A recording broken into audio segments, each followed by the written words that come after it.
পিতামিত প্রমাণমে হরি হরি পরম দয়াল শ্রী গুরুদেব প্রমাণমে হরি হরি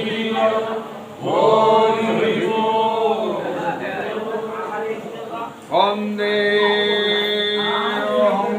শ্রী গুরু শ্রী যুদ্ধপদ কমল শ্রী গুরু রাম বৈষ্ণবান সচিরূপ সাগ্রজত সহগণ রঘুনাথামৃতম সাধুত পরিজন সহিতম শ্রী রাধা কৃষ্ণ পাদান সহগণ ললিতা বিশ্বকর্মিত হরে কৃষ্ণ করুণা সিন্ধু দীনবন্ধু জগৎপতি গোপেশ গোপিকা কান্তরদকান্তন তপ্ত কাঞ্চন গরাঙ্গিনী রাধে বনেশ্বরী বিশ্ববান সুত দেবী প্রণমামি হরি ওম অখণ্ড মণ্ডলকারণ্যত্যঞ্জন চরাচরং তৎপদং দর্শিতং তস্मै শ্রী গুরবে ওম অজ্ঞানং তিমিরান্ধস্বগানন্দন শলাকয়া চক্ষুরায়োর্মিলিতং যেন তস্मै শ্রী গুরবে বিন্দাই তুলসী দীপাই প্রিয়াই কেশবস্য কৃষ্ণ ভক্তি পদদেবী সত্যবতী নমো বাঞ্ছা কল্পতরুভ্যশ্চ কৃপা সিন্ধুভ্যেব চ পতিতানাং পাবনেভ্যৈ বৈষ্ণবেভ্যৈ নমো নারায়ণং নমস্কৃত্যং নরোত্তমং দেবীং সরস্বতী ততো জয়মুদীরয়ে সর্বসনাতন ভট্ট রঘুনাথ শ্রীজীব গোপাল ভট্ট দাসনাথ এই ছয় গোসালে চরণ করি বন্দন যা হইতে নির্জনাশ অভীষ্ট ওম ব্রহ্মণ্যদেবায় ব্রহ্মণহিতায় জগদ্ধিতায় কৃষ্ণায় হরে কৃষ্ণ। উপস্থিত সাথী সদর বৈষ্ণব মণ্ডলী, আজকের যে অনুষ্ঠান ভাগবত পাঠ যা চলছে এগুলো আসলে মূল হলো আগামী দিনকে কেন্দ্র করে আজকের এই মাঙ্গলিক অনুষ্ঠানগুলা আরম্ভ হয়েছে। তো আজকে ভাগবত পাঠের কি প্রয়োজন, যেহেতু আগামী দিন আমাদের নাম যজ্ঞ মহাযজ্ঞ, এর পূর্ব দিনে আমাদেরকে আসলে ভাগবত চৈতন্য গীতা এগুলা পাঠ দিতে হয়। কারণ হলো এখানেই আসলে মহাপ্রসাদ, ভাগবতী কথাটাই হলো কি প্রসাদ। কি প্রসাদ? মহাপ্রসাদ, অমৃত যাকে বলা হয়, যে অমৃত গ্রহণ করলে আর অমরত্ব লাভ করা যায়। তো আমরা ভাগবত থেকে একটু আস্বাদন করব, চৈতন্য থেকে আস্বাদন করব, দুই একটি শ্লোক, যেহেতু আমাদের সময় অত্যন্ত কম। কারণ হলো সবগুলোই এসে গেছে আমাদের কি সামনে অধিবাস পাঠ, অধিবাস কীর্তন। এই অধিবাস কীর্তনের মাধ্যমে মহন্তদেরকে আহ্বান করা হবে, সাধন করা হবে। যথাসময় না হলে তো একটু বিঘ্নতা হয়। এই জন্য পাঠের সময় আমাদের অত্যন্ত কম, যেহেতু অধিবাস কীর্তনটাও মানে পাশাপাশি চলে আসছে, তাই মুখামুখি হয়ে গেছে। তো আমরা এই যে হরির নাম সংকীর্তনটা, হরির নামটা কি? হরে কৃষ্ণ। এটা দিবেন হরির নাম কেন, আর এই যুগে কেন হরির নাম এত বেশি গুরুত্ব দিল সর্বশাস্ত্রে এবং আমাদের যোগ ধর্ম বলে কি নাম এমনই যে নাম করলে আর অন্য কোনো কিছুরও প্রয়োজন হয় না। আবার বলে নাম দ্বারা কি কাম হয়? নামে কি উদ্ধার হওয়া যায়? আমাদের মধ্যে এখনো প্রচলিত কিছু গ্রাম্য ভাষা আছে যেগুলো আমরা দেখা যায় বেদেও ব্যবহার করি। বেদ কিন্তু তা বলে না। বেদ যা বলে ধর্মীয় কারণেই তা বলছে। বেদের বহির্ভূত যত কর্ম সব অধর্ম। বেদের বহির্ভূত যে কর্মগুলা, এই কর্মগুলা কি? অধর্ম। কিন্তু আমরা বলি কি নাম দ্বারা কর্ণ শুদ্ধ হয়। কর্ণ মানে কান। তো আপনার দেহের কান শুদ্ধ হইল, আর আপনার হাত, পা, চোখ, অন্তর এগুলা কি দিয়ে শুদ্ধ হবে? দীক্ষা দিয়ে। তাই শাস্ত্রকার বলছেন চৈতন্য চরিতামৃতে, নাম যদি ঠিক মতো করা যায় তাহলে দীক্ষা আর এমন বাকি থাকে না। এখন আমরা তো পারছি না। আর কলিতে নামের দায়িকা শক্তি দিল, খুব বেশি বাড়াই দিল। কেন? যে নাম দ্বারাই তুমি তোমার মহাযজ্ঞ হয়ে যাবে। নাম যজ্ঞ কি? মহাযজ্ঞ। এবং কলিতে যত কৌলস আছে সব নাশ হয়ে যাবে কিসে? নামে। এখন নাম জানে না এমন কোন ব্যক্তি আছে সনাতন ধর্মে? সবাই তো নাম জানে। তাইলে হচ্ছে না কেন? হচ্ছে না কেন? শাস্ত্রকার তা বলছেন। শাস্ত্রে আবার বলে গেছে, যিনি আমাদের এই নাম নিয়ে আসলেন, অনর্পিত বস্তুটা নিয়ে আসলেন, অনর্পিত, যাহা কোনো কালেই অর্পণ করা হয় নাই। তার মানে কাল বলতে এখানে কাল শব্দটা ধর্মীয় ক্ষেত্রে বহু জায়গায় ব্যবহৃত হয়। এই কালটা হলো কি? আমরা যোগ ধর্মে গেলে সত্য, ত্রেতা, দ্বাপর, কলি বলে। সত্য, ত্রেতা, দ্বাপর কোনো কালেই এটা বিতরণ করা হয় নাই। এটা গোপনে ছিল। সেই গোপনটাই আমি তোমাদের জন্য নিয়ে আসছি। তাইলে আমরা প্রথম ধাপেই বুঝি কি নিয়ে আসছেন? হরে কৃষ্ণ নাম। আসলে এটা বাহ্যিক। গৌরাঙ্গ মহাপ্রভু নাম নিয়ে আপনাদের কাছে আসার কোনো প্রয়োজন নেই। একজনকে দিয়ে পাঠাই দিলেই হয়ে যেত। যেমন হরিদাসকে 35 বছর পূর্বে পাঠাইছে। হরিদাসই তো নামের দাহিকা শক্তি দেখাই দিল জগৎ।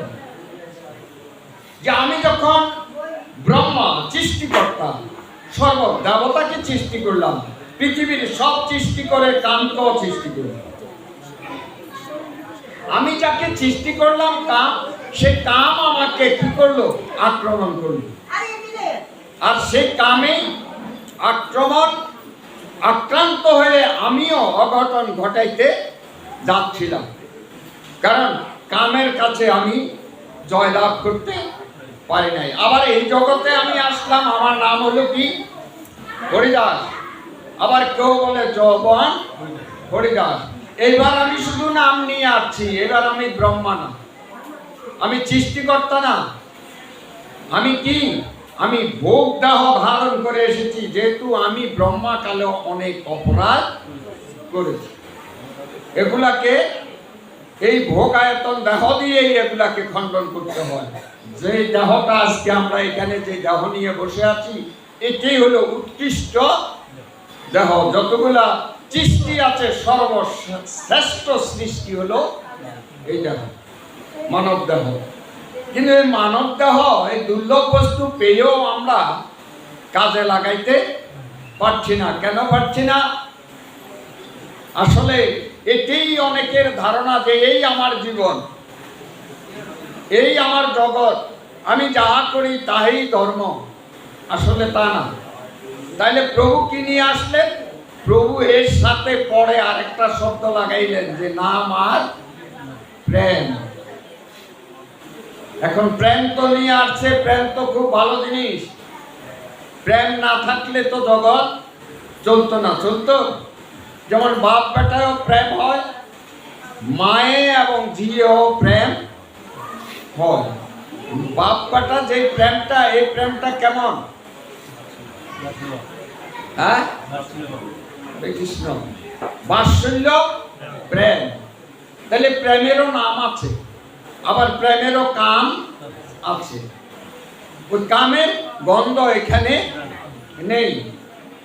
তো প্রভু যে প্রেমটা নিয়ে আসলেন, প্রভু এই প্রেমটা দেখাইলেন যে আমার না, প্রেমটা, এই প্রেমটা আরেকজনের। আমি তার রূপ রং ধারণ করে এসেছি, কিন্তু আমার বিকারটা হলো তার, আমার আচরণটা হলো তার। সে কে? তিনি হলেন রাধারানী। তাহলে রাধা প্রেম নিয়ে আসলেন গৌরাঙ্গ মহাপ্রভু স্বয়ং, যে পঞ্চতত্ত্বের প্রধান একই জন, কিন্তু ওনারা ভাগ হয়ে পাঁচটা ভাব সেখানে দেখাইলেন যে পঞ্চতত্ত্ব। আজকে পঞ্চতত্ত্বের সব কিছু, এই অধিবাস কীর্তনটা হবে পঞ্চতত্ত্বেরই, যেহেতু ওনারা নাম নিয়ে আসছেন। আসলে প্রেম কোন প্রেম? যে প্রেম দ্বারা গোবিন্দ লাভ করা যায়। তাই চৈতন্য চরিতামৃত থেকে আমরা দুই একটি শ্লোক আস্বাদন করব, করেই পাঠ রাখবো, যেহেতু পাঠের সময় অত্যন্ত কম। এখন সময় আপনারা নিতে পারেন না, দিতেও পারেন না, কি করবেন? কিন্তু এত যে রস, এই নামের ভিতরে যে কত রস, 2 থেকে 3 ঘন্টা না বললে তো আসলে তৃপ্তি হয় না, বোঝা যায় না। আর কীর্তনের টাইমটা যখন হয়, কীর্তন তো ভালো করে শুনেন, তখন আমরা হয়তো অনেকেই ক্লান্ত হয়ে যাই, অনেকে বাসায় চলে যায়, বা রাত্রি অধিক হয়ে যায়, করারও কিছু নেই। হরে কৃষ্ণ।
প্রভু একদিন তার অন্তরঙ্গ ভক্তদেরকে নিয়ে বসে কথোপকথন করতেছেন। কথা যে বলতেছে, তখন প্রভুর অনেক কিছুর অনেকগুলা ভাব উদয় হলো। সেই ভাবগুলা হলো কি? প্রেমজনিত হর্ষ, ঈশ্বর উদ্বেগ, দৈন্য, আরতি মিশ্রিত। এই ভাবগুলা ওনার কাছে উদিত হয়েছে। উদিত হওয়ার সাথে সাথে প্রভু বললেন,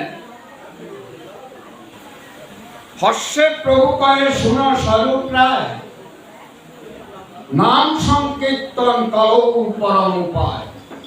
কে বলতেছে? হরে কৃষ্ণ। আমরা যাকে ভগবান বলতেছি, কলিতে কে? সত্য হরি ক্রেতা রাম, তারপরে কৃষ্ণ, কলিতে। এখন গৌরাঙ্গ মহাপ্রভু মুখস্থিত বাণী স্বয়ং বলছেন। উনি কি বলতেছেন? একান্ত কে? স্বরূপ রামরায়, অন্তরঙ্গ ভক্ত, ভক্তদের মধ্যে একজন শ্রেষ্ঠ ভক্ত। এই স্বরূপ রামরায় এককালে অষ্টসখীর একজন সখী ছিলেন। যখন ভগবান কৃষ্ণ, তখন ছিলেন উনি রাধারানীর এক সখী। আজকে গৌরাঙ্গ মহাপ্রভু ওনার এক অন্তরঙ্গ ভক্ত, নাম হলো কি? স্বরূপ রামরায়। নাম সংকীর্তন কলির পরম উপায়। প্রভু স্বয়ং বলতেছে যে নাম সংকীর্তনটা হলো কলির পরম উপায়। এখন এই যে ব্যাখ্যাটা, এই যে সব এই শ্লোকটার ব্যাখ্যাটা করতে গেলে বহু লম্বা হয়ে যায়। যেমন ধরেন হর্ষ মানে, হর্ষে মানি ভাবের উদয়। ভাব অনেক রকম। আমি আপনার সাথে ঝগড়া করবো, এখানে একটা ভাবের সৃষ্টি হয়। সেই ভাবটা কেমন? আবার একজন সাধু আরেকজন সাধুর সাথে কৃষ্ণ কথা বলে, সেখানেও একটা ভাবের উদয় হয়। সেই ভাবটা কেমন? তো এখানে বলতেছে হর্ষ ভাবের উদয়, কলৌ মানে কলির যুগে, পরম উপায় মানে সর্বশ্রেষ্ঠ সাধন। পরম উপায়, আমরা কোনো বিপদে পড়লে বা আমাদের যদি কোনো কর্মের চাপ আসে, আমরা এই কর্মটাকে কিভাবে কমপ্লিট করতে পারবো, একটা উপায় খোঁজ করি। বিপদে পড়লেও কি করি? রোগে আক্রান্ত করলে কি করি? একটা উপায় খোঁজ করি, বিশেষজ্ঞের কাছে কিভাবে যাওয়া যায়, এই রোগ থেকে আমি কিভাবে মুক্তি লাভ করতে পারি। এখানে তাই বললেন কি? পরম উপায়, সর্বশ্রেষ্ঠ সাধন। কি? হর্ষভাবে উদয় শ্রীমান মহাপ্রভু রায় রামানন্দ স্বরূপ দামোদরকে বললেন, কলির যুগে শ্রী শ্রী নাম সংকীর্তন সর্বশ্রেষ্ঠ সাধন। হরে কৃষ্ণ। কলির যুগে সর্বশ্রেষ্ঠ সাধনটা হলেন, মহাপ্রভু বলল, নাম সংকীর্তন। তার বিধান, আমরা কোন বিধানে করলে আমাদের এই শ্রেষ্ঠ যজ্ঞটা হবে, সেটা আসবে পরে। বলছে, প্রভু বললেন কলিতে নাম সংকীর্তন শ্রেষ্ঠ উপায়, কিন্তু কিসের উপায়? ব্যবহারিক জগতে দেখা যায়, আমরা যখন কোনো বিপদে পতিত হই, তখন সেই বিপদ হইতে উদ্ধার পাওয়ার জন্য উপায়ের অনুসন্ধান করি। যেমন আমার দেহে একটা রোগ আসলো, আর কোনো উপায় নেই, ডাক্তার আমাকে বাতিল করে দিলেন। আমি মন্দিরের সামনে এসে প্রভুর চরণ ধরে বললাম, প্রভু আমারে তুমি এখান থেকে মুক্তি দাও। এটাও একটা উপায় খোঁজ করলাম। কি সারা জীবন প্রভুর কাছে দিয়ে হাঁটলাম না, দেব ধর্ম করলাম না, কারণ এখন তো আমি বিপদে পড়েছি। বিপদে পড়লে একটা গ্রাম্য বার্তা আছে না, যে বিড়ালের পায়েও হাত দিতে হয়। এখন বললাম, প্রভু তুমি আমার কি করো?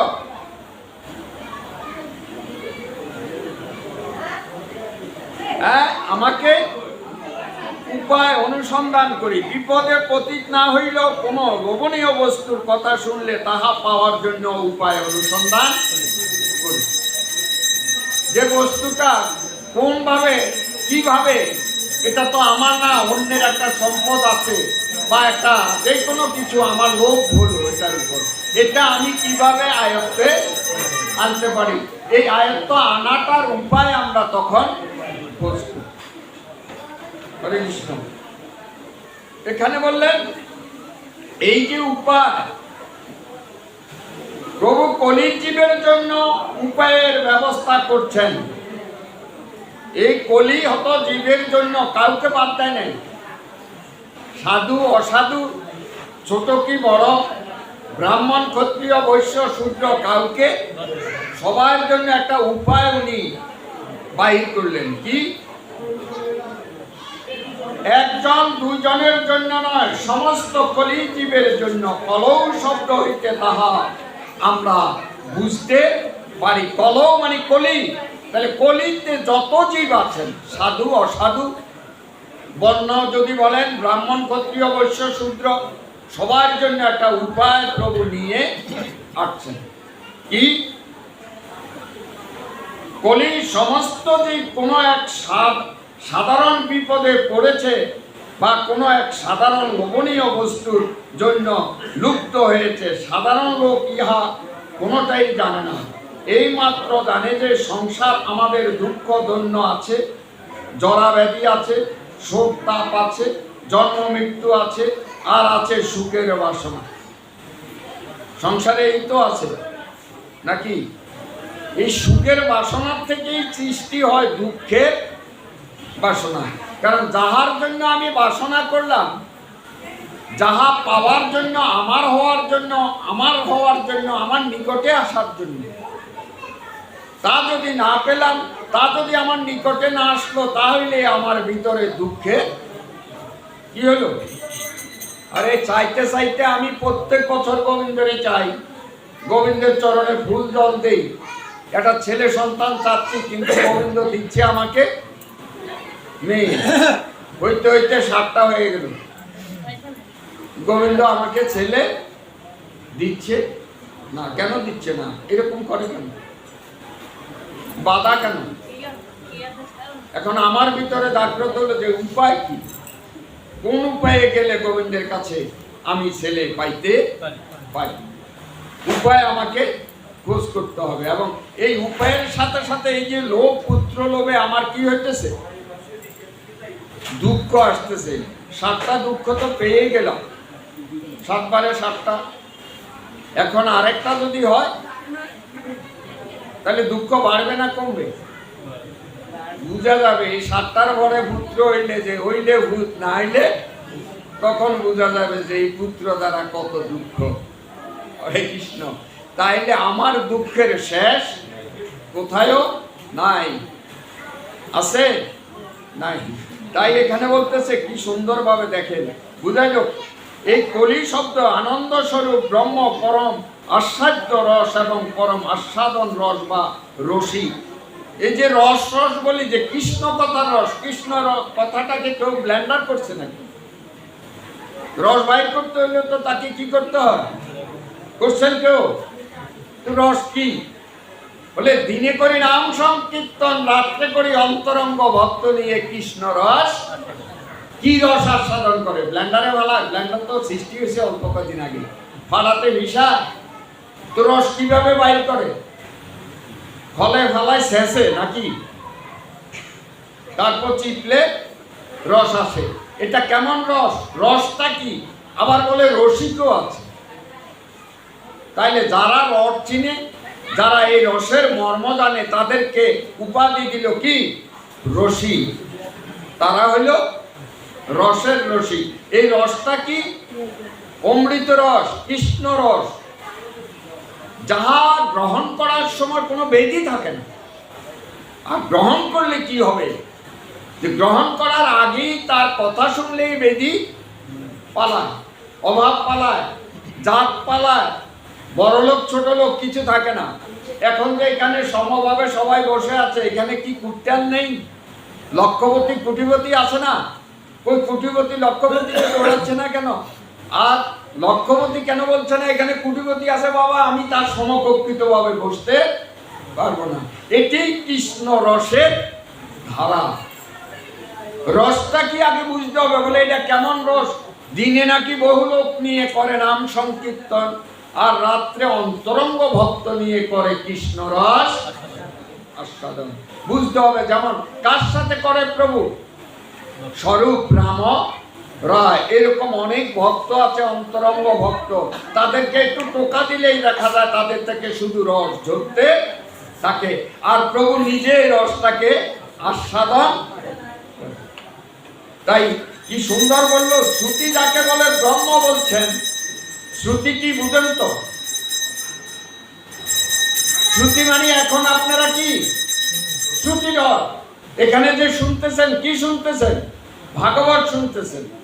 শ্রুতি শব্দের অর্থ হলো আমাদের বেদটাকে বুঝার জন্য যে গ্রন্থ সৃষ্টি হয়েছে, যে গ্রন্থটা আপনারা শ্রবণ করেন, তাকে বলে শ্রুতি।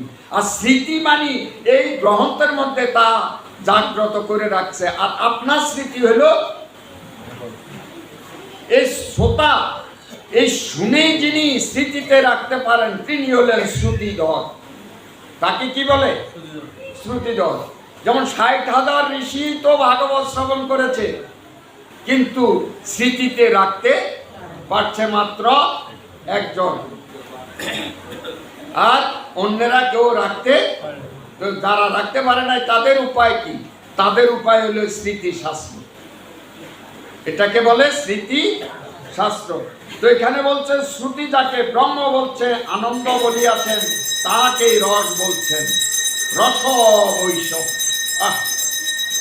সেই আনন্দ স্বরূপ ব্রহ্ম পরম আস্বাদ্য রস, পরম আস্বাদক রস বা রসি। গীতায় শ্রীকৃষ্ণ কেই বলছেন পরম ব্রহ্ম পরম ধাম বলা হয়েছে। তাহলে পরম ধামটা হলো, আর পরম ব্রহ্মই হইলেন স্বয়ং ভগবান। আরো কয়েকটি শ্লোকে কি বললেন দেখেন, বলছে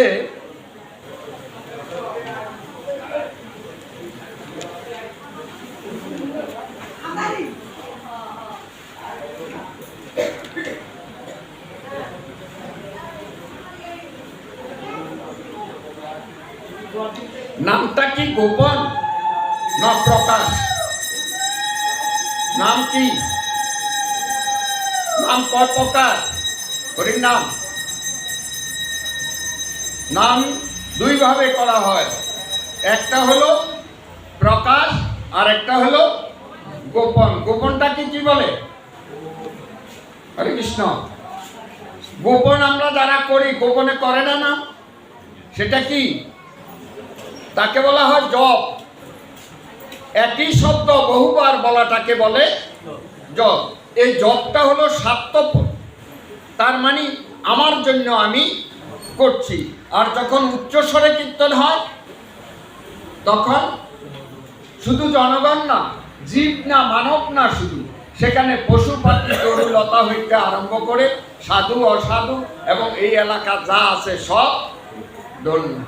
তাই সেখানে বলছে নাম সব প্রকার বলিয়া যে কোনো লোকে জিহ্বাতে আত্মপ্রকাশ করতে পারে। হরে কৃষ্ণ। নামটা প্রাকৃত না অপ্রাকৃত? নাম অপ্রাকৃত, কারণ নাম আর নামীর মধ্যে কোনো ভেদ নেই।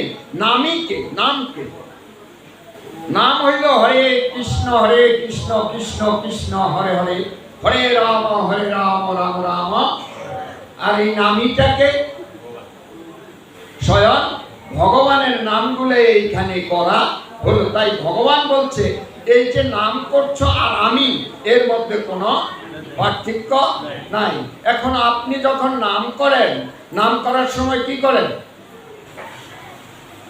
বলে আমারটা আমি জানি, অন্যের জানার প্রয়োজন, অন্যের জানার প্রয়োজন হয়ে যায় তো কখন? যখন আপনি নাম করেন, রাস্তা দিয়ে হাঁটেন,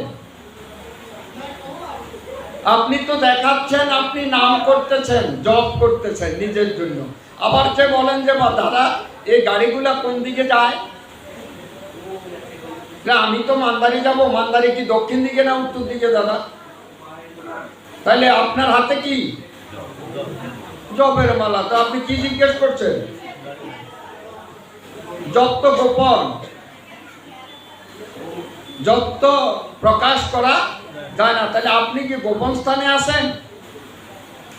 তারপর দোকানদারকে জিজ্ঞেস করতেন এটা কত,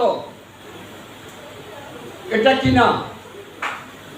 এখন আপনার নজর, আপনার মানে জ্ঞানটা কোন দিকে কাজ করতেছে?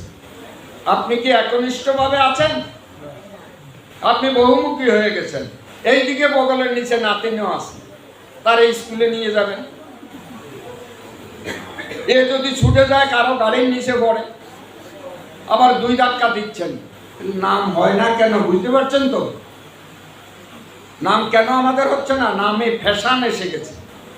নাম দেখানোর জন্য করতেছি, নাম আমার জন্য করছি না। আমার জন্য করলে আমি চার দেওয়ালের ভিতরে শুদ্ধ স্থানে বসে শুদ্ধভাবে জপ করতে হবে। কারণ একটা হলো জপ আর একটা হলো অজপ। অজপটাকে কি বলে? অজপা। অজপা শাস্ত্রকার এই চৈতন্যে উল্লেখ করলেন নাম আপনি করেন কি না করেন, নাম আপনার চলছে। যেটা চলছে তাকে কি বলে? আর যেটা আমি জপ করছি তাকে বলে জপ। আর যেটা আমার চলছে তাকে কি বলে? অজপা কতবার হয়? 21,600 বার। দেখেন, তা আপনি তো করছেন না, কে করছে? আপনি তো শুনতেছেন। কি শুনতেছেন? শব্দটা কি হচ্ছে? এই সম্বন্ধে একটু কথা রামকৃষ্ণ পরমহংস দেবে বলেছিলেন যে তুমি বাবা নাম করার কে? তুমি নাম শোনার। নাম তো করছে শিব, আর নাম শুনে জীব। এখন আমরা শুনিনি নাম, কোথায়? কালকে শুনুন, যেহেতু কালকে এই ঠাকুর বাড়িতে এই মন্দিরে নাম হবে তখন শুনবো। কিন্তু আমার যে ভিতরে নাম চলছে, যেদিন নামটা বন্ধ হয়ে যাবে সেদিন কি হবে? এই নামের শব্দটা শাস্ত্রকার বলছে তাকে বলে হংস। হংসের বহু ব্যাখ্যা আছে, সেগুলো তো এখানে দিলে হবে না, আর বুঝারও রাস্তা নেই। পট করে যদি বলে ফেলি অনেকে এটা ধারণা হবে না। শব্দটা তো উপলব্ধি করতে পারছি না, এই শব্দটাকে কি বলছে? হংস। অনেকেই বুঝে গেছেন যেটা কোথায়, যেহেতু তারা পেয়েছেন।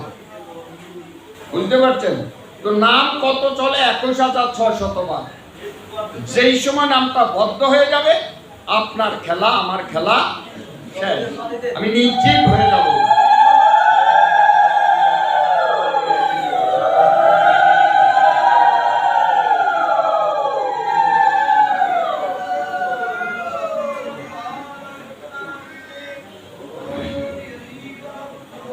এখন জিহ্বা যদি আমার প্রাকৃত হয়, অপ্রাকৃত বস্তু এ দিয়ে কি করে কি করব?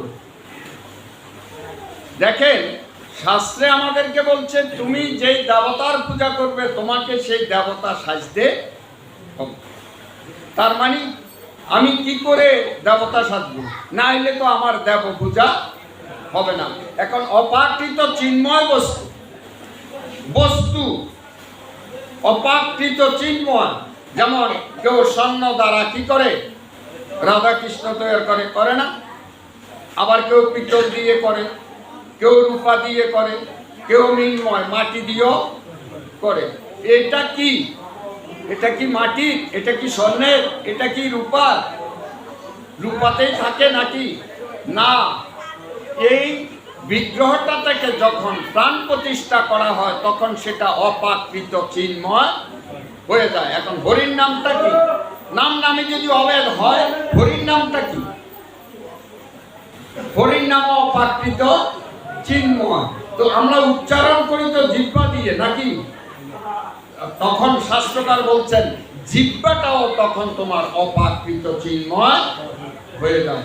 এখন জিহ্বার মধ্যে যদি দড়ি একটা দিয়ে বাঁধি তুই, বা এটাকে কি বলে সুপার লাসানি, এটার নাম কি?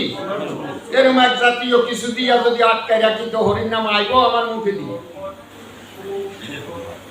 আসবে?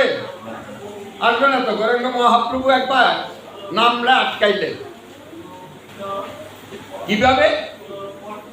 উনি বাহ্যিক ক্রিয়া করতে যাবে, মানে শৌচক্রিয়া যাবে, তো চিন্তা করলো এটা তো একটা অপবিত্র স্থান, সেখানে গেলে যদি আমার নামটা মুখ দিয়ে চলে আসে, আমি জিহ্বাটাকে একটু আটকাইছি। জিহ্বার মধ্যে কামড় দিয়া বাহ্যিক ক্রিয়া করে বাইরে হলেন। এমন সময় ওনার এই একজন ভক্ত, ভক্তদের আবার ভক্তের একটু ক্যাটাগরিটা আলাদা, বলে কেমন? উনি কিন্তু প্রভুর ভুলটুল দেখলো ডাকবে, বাক্য দণ্ড করেন, বলে প্রভু প্রভু কাজটা সেরে আসলো, কানে ওনার যজ্ঞসূত্র আছে, বলে এটা ঠিক আছে, তুমি যজ্ঞসূত্র ধরে রাখছো, কান মানি গঙ্গায়, তুমি জিহ্বার মধ্যে কামড় দিয়ে রাখছো কেন প্রভু? তুমি দেখছো না আমি যে বাহ্যিক ক্রিয়া করতে গেলাম? বলে দেখছি তো আমি। তুমি জিহ্বায় কামড় দিলা কেন? বলে জিহ্বায় কামড় দিয়েছি তো ওখানে যদি নাম চলে আসে আমার মুখে দিয়ে। বলে তাইলে? বলে নাম এত পবিত্র, আমি তো অপবিত্র জায়গায় গিয়েছি। বলে তাই? বলে ওই জায়গায় যদি তোমার প্রাণটা উদ্গম হয়, নাম তো তোমার মুখে থাকবে না, তাহলে নাম ছাড়া তোমার কি হলো? প্রাণ চলে গেল। আর গীতায় কি সুন্দরভাবে আপনাদেরকে উপদেশ দিলেন যে প্রাণ যাওয়ার আগেও যদি 2 অক্ষর আমার নামটা তোমার জিহ্বা অগ্রে উচ্চারিত হয়, তুমি আমার লোকেই। তুমি নামের আর মহিমা, দাহিকা শক্তি কিভাবে বলা যায়? স্বয়ং ভগবান বললেন যে 2 অক্ষর বলেই যদি তোমার প্রাণ উদ্গম হয়, তুমি আমার আলয়ে, মানে আমার বিষ্ণু, এটাকে কি বলা হয়? বিষ্ণু আলয়। তাহলে আপনি যাচ্ছেন কোথায়? এখন প্রভু বলে, এখন যদি এটা তো নাম, তাহলে তুমি নাম ছাড়া যদি তোমার প্রাণ যায়, বলে তুমি তো আমার উপদেষ্টা। উপদেষ্টা মানে তুমি এমন শিক্ষা আমাকে দিলা, তুমি আজ থেকে আমার শিক্ষা। আমি তোমারে কি মানলাম? গুরু মানলাম, কারণ তুমি এমন একটা শিক্ষা দিয়েছ যে শিক্ষা আমার কখনো ছিল না। আমি জানতাম না। আমি জানতাম যে ওই জায়গায় নাম যদি চলে আসে তাহলে নাম কি হবে? আমার পাপ হবে। এই সংকীর্তন নামটার কোনো আইন নেই। কিবা সকাল, কিবা বাসি বস্ত্র, কিবা অর্ধরাত্রি, কিবা মুখ এখনো আমি ধুত করি নাই, এই সময় এই নাম নেওয়া তা, কিন্তু জপ যখন তখন নেওয়া যায় না। জপ নিতে হইলে পোশাক পাল্টান লাগে, আন্নি কাদি করতে হয়, ভূত শুদ্ধি করতে হয়, তারপরে নাম নেওয়ার আগে মন্ত্র আছে, নাম রাখারও মন্ত্র আছে। সবগুলো আমাকে পালন করতে হয়। আমি সবগুলা পালন করতে গিয়ে অনেক অনেক পালন করি। টিভি দেখা, সিরিয়ালগুলো দেখি, নামও জপ করি। আবার টাইম মতো ঠিক সিরিয়াল 8টা আরম্ভ হবে, 8:15-র মধ্যে আমাকে চা দিতে হবে। চাও খাই, নামও জপি, পানও খাই, নামও জপি, চা ভাই ধরে যাই। আবার সংকীর্তনে আসছি, পানের বন্ধাটাও মুখের ভিতরে ঢুকাই রাখছি। তো অপাকৃত চিন্ময় জিহ্বা আমার নাম আসবে নাকি ওই যে হাজার রস আসবে, কোনটা? হরে কৃষ্ণ। এখানে হরির নাম সংকীর্তন ব্যাপকভাবে চলছে। এই জায়গায় ভিলারের লগে আই ঢেলান দিও নাম, উনি আর ওই যে মাদলটা একটু অন্য সুরে বাজাচ্ছে, সুরটা দিচ্ছে, ওই যে চুটকি সুর লাগাইছে, এটা সাই হাসি আবার ওটাও চালায়। তাহলে আমাদের কি হবে? আর প্রভু বলে নাম আমার হয় না কেন? আমি তৃণের থেকেও হীন হইতে পারি না, নাম আমার হয় না। তাই উনি নিজে একটা শ্লোক লিপিবদ্ধ করলেন, আবার আস্বাদন করলেন। তৃণাদপি শুনি যেন সররিপু সহিংসনা অমানি না মানি যেন সদা। বলে এটা পড়লে আমি নাই, কারণ আমি নাম করতে তৃণের থেকে হীন হই না, তাইলে আমার নামও হয় না। তাহলে দেখেন নাম কেন আমাদের হচ্ছে না? যে নাম নিলে সব উদ্ধার হয়ে যায়, সে নাম কেন হচ্ছে? কারণ আমারই কারণে আমার নাম হয় না, অন্য কোনো কারণ নেই। কেউ নেই, অন্য কেউ না, আমার কারণেই, আমার অপরাধে আমার নাম হচ্ছে না। আরো বললেন শাস্ত্র নামে কৃপার আর একটি দৃষ্টান্ত হলো অপরাধ খণ্ডনাত্মক। যে আমার কত অপরাধ, এই অপরাধ থেকে মুক্তি লাভ করতে পারি যদি আমি ঠিক মতো নাম করতে পারি। নাম অপরাধ থাকলে নাম সংকীর্তনকারী প্রেম লাভ করতে পারে না। হরে কৃষ্ণ। চৈতন্য মহাপ্রভু বললেন নামে যাদের অপরাধ আছে, এই অপরাধগুলো কিন্তু খুব সূক্ষ্ম। নামে যার অপরাধ আছে সে নাম করলেও হয় না। এই যে এই ভাগবত পরিবেশনে অনেক অপরাধ আমাদের অনেকে হয়, বিভিন্নভাবে হয়। কারণ আমার দ্বারা দেখা গেছে আরেকটা ব্যাঘাত সৃষ্টি হয়, সেটাও একটা অপরাধ, এটাও নাম অপরাধ। তাহলে আমি একটা পাপী হয়ে গেলাম, দেখা গেছে এক জন্মে ভরে নাম করলেও আমি নামের ফল লাভ করতে পারি না। তাই বলছে নামের কৃপার আর একটি দৃষ্টান্ত অপরাধ খণ্ডনার্থে। নাম অপরাধ থাকিলে নাম সংকীর্তনকারী প্রেম লাভ করতে পারে না, মুক্তিও পাইতে পারে না। কেন হয় না? তার অপরাধ খণ্ডন হয় না। তাই তাকে বলছে ঐকান্তিক ভাবে নামের আশ্রয় গ্রহণ করলে নাম কৃপা করিয়া নাম অপরাধ খণ্ডন করিয়া দেন, যাতে নাম অপরাধী প্রমাদেই কথঞ্চ সদা সংকীর্তনে কি থাকেন? বিভোর থাকেন। কারণ তার যে ভিতরে নাম চলছে, ওই নামটা আর তার নাম, সে যে জাগ্রত, ওই দুটা যখন একত্র হয়ে যায় তখন এসে শুনতে পায় যে আমার ভিতরে অজপা নাম চলছে। এটার সাথে জড়িত না হওয়া পর্যন্ত সে এটা বুঝতে পারে না। বুঝতে পারছেন? আরো বললেন নাম নামই অভিন্ন। শ্রুতি এই বাক্যকে পুরাণ আরো বিশদভাবে বর্ণনা করছে। নাম চিন্তামণি। নাম কি? চিন্তামণি। শ্রীকৃষ্ণ চৈতন্য রস, চৈতন্য মহাপ্রভু বিগ্রহের যে রসটা, ওইটাও নাম। চৈতন্য মহাপ্রভুর যে বিকারগুলা কমপ্লিট রাধারানী বিকার, রাধা প্রেম বিতরণ করেছেন ঘরে ঘরে।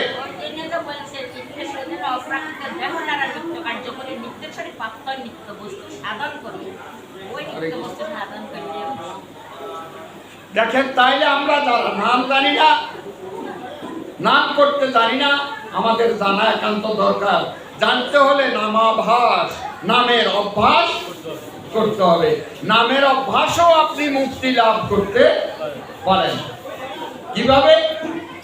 যে নাম আমি করি না, নাম করে কিভাবে তাও আমি জানি না, তো একটু সাধু সঙ্গ করে নামের অভ্যাসটা করতেছি। একটা নাম নিয়ে, নাম কয়টা?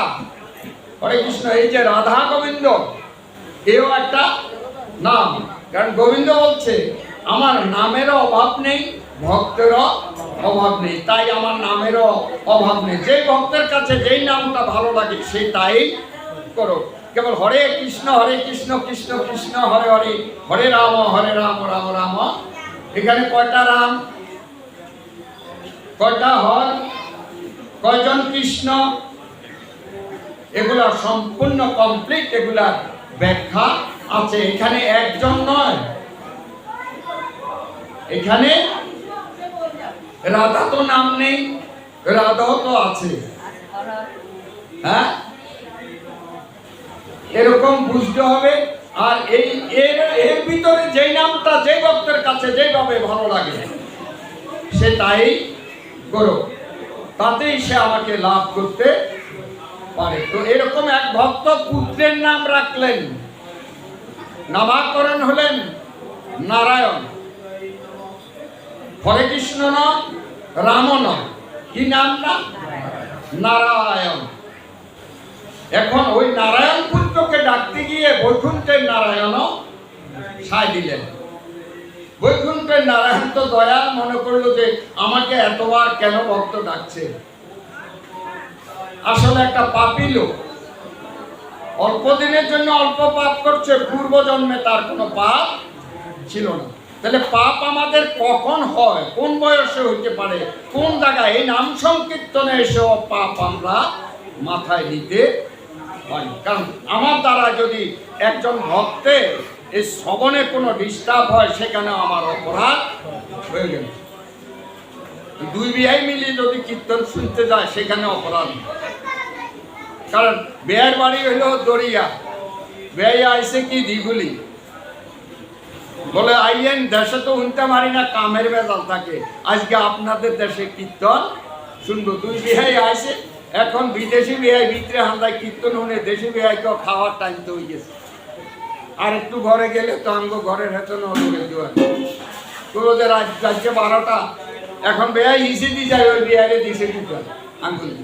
ওই বিহাই তো নামের ভিতরে ঢুকে গেছে। যেমন একটা সুর, যে অপরাধটা কেমন সেটাই বলছি। যে এই যে ধাক্কাটা দিলেন, এখানে কি হলো? অপরাধ হয়ে গেছে। হয়তো বা উনি এমন একটা সুরে আছেন, এই সুরের ভিতরে উনি ঢুকে গেছেন, তাই না? বৈষ্ণবের পর্যন্ত অপরাধ হয়ে যায়। বৃন্দাবনের একজন বৈষ্ণব, বৃন্দাবন এরিয়ার বাইরের একজন বৈষ্ণব, ল্যাংরা বৈষ্ণব, গুঞ্জন বৈষ্ণব, ওনার একটু মন চাইলো যে আমি কয়জন বৈষ্ণব সেবা, তো বৃহৎ বৃন্দাবনেই তো বৈষ্ণব শ্রেষ্ঠ, বৃন্দাবনবাসী যত বৈষ্ণবেরই, বলে আমি আগে বৃন্দাবনে যাই, নিমন্ত্রণটা সেখানে করি। বৃন্দাবনের আরেকজন বৈষ্ণব এরকম বসে বসে উনি লীলা দর্শন করতেছে। লীলাটা কি? যে রাধারানী কৃষ্ণের বাঁশি সরাইতে চায়, কিন্তু কৃষ্ণ গঙ্গায় স্নান করছে, এক হাতে বাঁশি আবার ডুব দিচ্ছে, আবার আর এক হাতে নিয়ে এই হাত ডুবাচ্ছে। রাধারানী বলে এরকম যদি ধরাটা আমাদের মধ্যে থাকতো, আমার মধ্যে থাকতো, আমাকে এরকম সর্বদা যদি কৃষ্ণ ধরে রাখতো, তাহলে আমার জীবনটা সার্থক। যে একটা বাঁশের বাঁশিকে এত ভালোবাসে, আর বাঁশের বাঁশি কি পুণ্য করলো, সর্বদা কৃষ্ণের অধরা অমৃতটা পাচ্ছে। আমি যদি এই রাধা না হইয়া, মানুষ না হইয়া যদি এই বাঁশ তুলে জন্ম নিতাম, বাঁশি হইতে পারতাম, তাহলে আমি কৃষ্ণের অধরা অমৃত।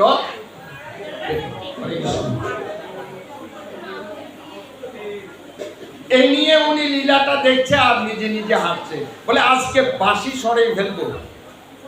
সখীগর সাথে একটা পরামর্শ করলেন, যুক্তি করলেন। সখীরা কতক্ষণ ধ্যান করতে যাবে, যদি কোনো কারণে বাঁশিটা কি ডুব দেয়, বাঁশি আমরা দেখি কি করে। এই বাঁশি তো সে ছাড়া হয়নি, তো ডুব দিলেন। রাধারানী বাঁশিটা সরাই আরেকজন সখীকে দিলেন, সখী আরেকজনের কাছে দিলেন, এইভাবে বাঁশি চলে গেলেন অনেক দূর। এখন কৃষ্ণ কিছুক্ষণের মধ্যে বলতেছে, আমার বাঁশি দেখছো? বলে কিসের বাঁশি? না আমার বাঁশি। বলে তোমার বাঁশি তো তোমার হাতে সর্বদা থাকে। কৃষ্ণ তো বেহাল হয়ে গেছে। এখন সখী তো কি রাধারানীর দিকেও তার দৃষ্টি নাই, দৃষ্টি হলো আমার বাঁশি কোথায়।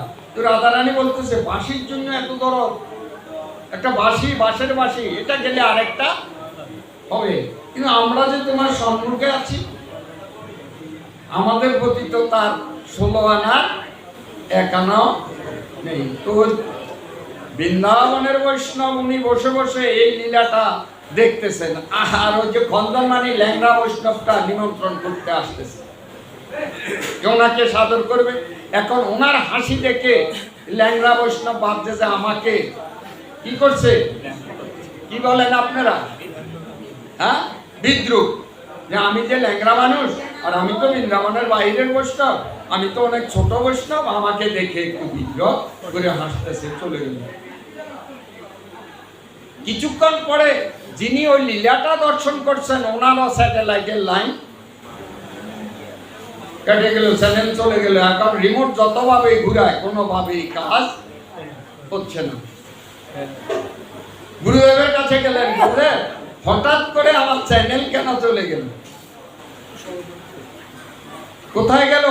কারণ রিমোট আমার হাতে। বলে রিমোট ঠিক আছে, রিমোট তো ঘুরাচ্ছি। বলে ব্যাটারি? বলে ব্যাটারিও আছে। তাহলে তোমার কি হয়েছে? আমি এখন আর আগের মতো লীলা আমার দর্শন। তোমার তো বৈষ্ণব অপরাধ হয়ে গেছে। কোথায় করেছ তা তো আর তুমি জানো না, কারণ অপরাধ যেখানে করে সেখানেই তাকে ক্ষমা চেতে হয়, সেখান থেকে ক্ষমাটা নিতে হয়। তো অপরাধ কোথায় করেছো জানো না? একটা কাজ করো, গড় হত্যা এলাকার যত বৈষ্ণব আছে সবাইকে সাদর। এবার সবাইকে সাদর করলো, এবার বৈষ্ণব সেবা দিল, কিন্তু ওই স্যাটেলাইটের লাইন আসছে না, এই চ্যানেলটাই কাটা গেল। আবার গুরুদেবের কাছে গেলেন, গুরুদেব জিজ্ঞেস করলো, বললো কেন আগমন? বলে বাবা আমি তো বৈষ্ণব সেবা দিই। বৈষ্ণব সেবার মধ্যে কোনো ত্রুটি? কাকে বাদ দিয়েছ? যার কাছে হয়তো অপরাধ হয়েছে তাকে তোমার হয়তো এখনো সাদর। এখন বসে বসে চিন্তা করে, ও ওই যে পূর্ব উত্তর কন্যারে ওই জোপড়ার ভিতরে একজন বৈষ্ণব থাকে, তাকে তো সাদর করি নাই। এবার আবার আয়োজন করলেন, এইবার সর্বপ্রথম তার কাছে ওই ল্যাংড়া বৈষ্ণবটা দূর থেকে দেখেনি, বৃন্দাবনের বৈষ্ণব, এত বড় বৈষ্ণব আমার কাছে আসতেছে, আমার কি করা উচিত? ওনাকে একটু অভ্যর্থনা দাঁড়ানোর সাথে সাথেই দেখা যায় কি হলো, ওই যে অপরাধটা সেখানেই তার দুইজনে যখন আলিঙ্গন করলেন সেখানেই অপরাধ। এবার সবার পরে দেখে যে স্যাটেলাইট ঠিক হয়ে গেছে। হরে কৃষ্ণ। এই জন্য নাম অপরাধ আমরা এই নামের ওর ভিতরে এসেও সেই অপরাধটা মাথায় নিয়ে যাই। কি কারণ? কারণ হলো আমাদের মতো এরকম অজ্ঞানী জীব কখনো গোবিন্দ লাভ করতে পারে না। জ্ঞানহীন লোক কখনো গোবিন্দ পায় না। গোবিন্দ স্বয়ং বলছেন যে অজ্ঞানী সারা রাত্র গীতা পড়া আর জ্ঞানী লোক ঘুম যাওয়া তাও সমান হয় না। তাহলে কোন জ্ঞানের কথা বলছে? কি আমার জ্ঞানটাকে আমাকে খরচ করতে হবে, আমার ভুলগুলো আমাকে দেখতে হবে, আমার ইন্দ্রিয়গুলাকে সৎ করতে হবে। আমার ইন্দ্রিয় যদি সৎ হয় তাইলে আমি সৎ, আমি ইন্দ্রিয়হীন। আমার ইন্দ্রিয় হলো দুষ্কৃতি। তো যারা এই এলাকায় নামের আয়োজন করে তাদেরকেও ভাগবত বলছে তারা হলো সুমেধাধারী। তাহলে মেধা কয় প্রকার? দুই প্রকার, একটা কুমেধা আর একটা হলো সুমেধা। এই নামের আয়োজন যিনারা করেছেন এর সাথে যারা জড়িত হয়েছেন সবাই সুমেধাধারী। এই কথাটা কার? চৈতন্য মহাপ্রভুর। কারণ এই নাম দ্বারা পাপি তাপি পশু পাখি তৃণলতা যা আছে সবাই উদ্ধার হইতে পারে। আর কালকে যদি কেউ বলে আমি নাম শুনবো না, কম্বল দিয়ে রাখবো, নাম বলে আমি তোকে ছাড়বো না, কারণ তুই যদি পিচাস হস তবুও আমার যে কর্ম আমি তোর মাঝে করে যাব। তাহলে শ্রবণেই যার মঙ্গল, শ্রবণম। তাহলে নাম, ভাগবতের নাম যিনি শ্রবণ করেন তারই মঙ্গল হয়। এখন এই যে মঙ্গল হবে, মঙ্গলের যারা মহন্ত, যিনাদের নাম নিলে, যিনারা উপস্থিত না হলে প্রাণহীন দেহের মতো নাম, আপনি ওনাদেরকে যদি সাদর না করেন, ওনাদেরকে যদি আহ্বান না করেন, ওনারা যদি এই আসরে উপস্থিত না হয়, তাহলে বলছে এই যজ্ঞটা হলো প্রাণহীন দেহের মতো। তাইলে তো আপনাদের সময় একবারেই নিকটে এসে গেছে। আপনারা এবার কি শুনবেন? অধিবাস কীর্তন। সুরের লগে মিলাবেন না, বাক্যগুলা কি বলে তাহা শ্রবণ করবেন। যে নিমন্ত্রণটা কিভাবে করে, কাকে করে, কারা কারা এই নিমন্ত্রণে উপস্থিত হয়। আজকের মতো নাম সংকীর্তনের আলোচনা, চৈতন্য চরিতামৃত আলোচনা এখানে বিশ্রাম। জয় জয় চৈতন্য।